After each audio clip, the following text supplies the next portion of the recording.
KBO 역사에 이름을 남긴 신인 투수들은 누가 있을까요? 당연히 2006년 류현진이 1등이라고 생각하시겠지만 아닙니다. 김광현, 양현종, 윤성민도 아닙니다. 최동원, 선동열도 아닙니다. 그렇다면 한국 프로야구를 뒤집어 놓은 신인 투수들은 누구일까요?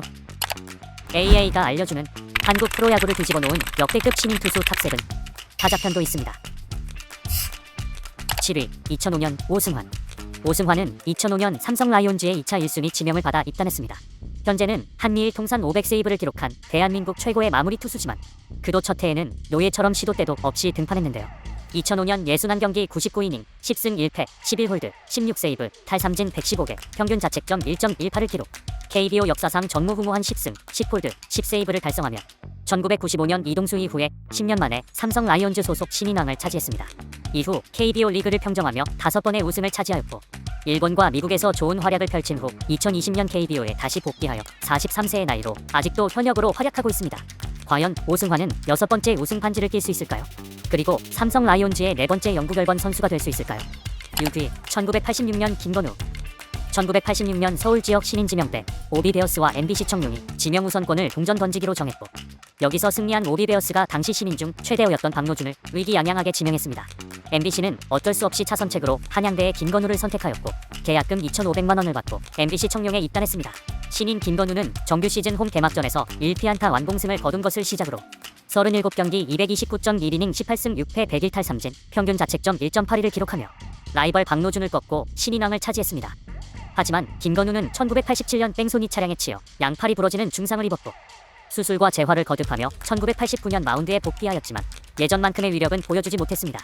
이후 타자로 전향하여 팀의 4번 타자를 맡아 맹타를 날리며 재기에 성공하나 싶었지만 빙그레 이글스와의 시합 도중 일루수 장종훈과 충돌하며 왼쪽 손목이 부러지는 바람에 결국 시즌 아웃되고 말았습니다. 5위 1991년 조규제.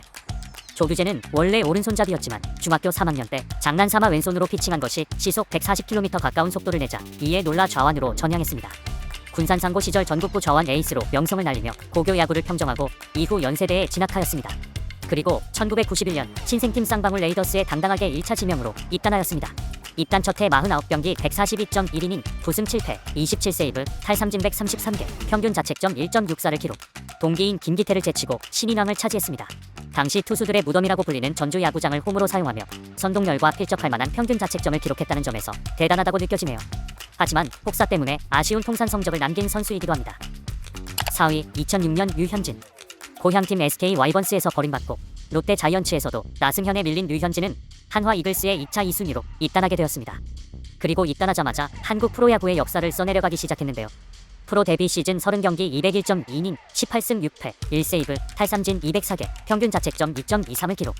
신인 최초 투수 트리플 크라운을 이뤄내며 신인왕과 최연소 MVP를 동시에 수상했습니다. 그 후 KBO 리그를 평정한 뒤 메이저리그에 직행한 최초의 선수가 되었으며 아시아 출신 야구 선수로는 최초로 메이저리그 평균 자책점 전체 1위를 기록하는 등 11년간 정상급 메이저리거로 활약했습니다. 하지만 국가대표를 제외하고는 아직 우승을 경험하지 못했는데요. 과연 돌아온 KBO에서 우승 트로피를 들어 올릴 수 있을까요? 3위 1992년 정민철. 정민철은 최고 구속이 138km 정도밖에 나오지 않던 투수였기 때문에 그다지 주목받지 못했는데요. 하지만 당시 김영덕 감독의 요청에 따라 1992년 빙그렉 이글스에 입단했습니다. 입단 후에도 1차 지명 신인인 지연규에게 밀려 해외 전지훈련에서도 제외됐었습니다. 하지만 정민철은 불펜에서의 좋은 활약을 바탕으로 이후 선발진에 합류하게 되었고 33경기 195.2이닝 14승 4패 7세이브 탈삼진 145개 평균 자책점 2.48을 기록. 고졸 출신 투수로서는 기대를 뛰어넘는 기록을 남겼으나 하필이면 같은 해 염종석이 있어 신인왕 수상에는 실패하였습니다. 2위 1992년 염종석. 염종석은 원래 고향의 경성대에 진학할 예정이었으나 진학 한 달 전 노점상을 하던 어머니가 오토바이에 치이는 불의의 사고를 당하게 되어 수술비가 필요하게 되었는데요. 이에 효자 막내 아들 염종석은 대학 진학을 포기하고 헐값에 롯데에 입단하게 되었습니다. 데뷔 시즌 염종석은 35경기 204.2이닝 17승 9패 6세이브 탈삼진 127개 평균 자책점 2.33을 기록하였고 고졸 신인으로는 잊기 힘든 맹활약을 펼쳤으며 9승까지 전부 완투승이라는 기록과 함께 신인왕과 골든글러브 평균 자책점 타이틀을 차지했습니다. 그리고 포스트 시즌에서도 4승 1세이브를 기록하며 롯데 자이언츠의 2번째 우승에 주축 역할을 했습니다. 추가적으로 당시 정민철과 염종석의 활약은 좀 전까지 대학 졸업 후 입단이 당연시되던 한국 프로야구에서 고졸 신인의 선전 가능성을 확인시킨 사례로 기록되어 있습니다. 1위 1989년 박정현. 박정현은 데뷔 첫 해인 1988년을 평범하게 보낸 뒤 실질적인 프로 1년차에는 역대급 기록을 남기며 팀의 상위권 도약에 큰 몫을 담당했습니다. 38경기 242.2이닝, 19승 10패, 2세이브, 탈삼진 116개, 평균 자책점 2.15를 기록하며 팀을 준플레이오프로 이끌었는데요.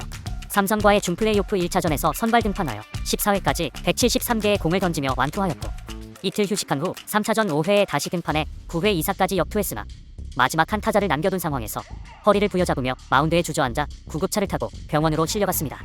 이후 태평양은 삼성을 이기고 플레이오프에 진출했으나 해태에게 완패했습니다. 박정현의 신인왕 수상은 KBO 역사상 최초로 고졸 출신이 신인왕을 수상한 사례이며, 박정현이 기록한 19승은 현재에도 역대 신인왕 최다승으로 남아있습니다. 하지만 김성근 당시 감독에게 신인 시절부터 폭사를 당해 전성기가 오래가지 못했던 비운의 투수이기도 합니다. 반박 시 여러분 말이 다 맞습니다.